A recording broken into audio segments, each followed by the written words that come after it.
Hi, I'm Mary, and I'm an entrepreneur always on the lookout for great opportunities. That's why I want to tell you about some exciting things going on here in Cleveland.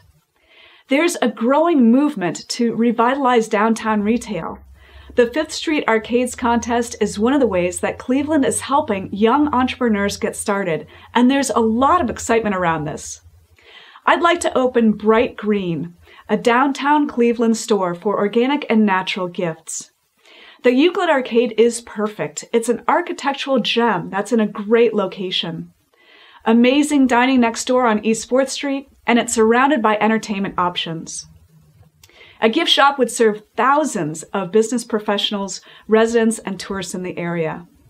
There's definitely a growing trend. People want to buy from local businesses that are contributing to the well-being of their community.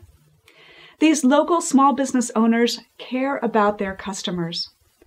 I want to showcase their work in the store, carrying products from local farmers, jewelry makers, florists, beekeepers, and artisans of all types. Bright Green will be a collaboration of local businesses representing the best organic and natural of Cleveland. A convergence of revitalizing downtown retail, buying local, and supporting a healthier lifestyle. An unbeatable combination. Funding is such an important part in this process to make it a reality. We would use additional capital for a checkout system, for purchasing inventory, and marketing materials. Please help us win the campaign and make a donation today. Join us and invest in Bright Green. Be part of the revitalization of downtown, part of something bigger. I'm Mary from Bright Green, your downtown organic gift store.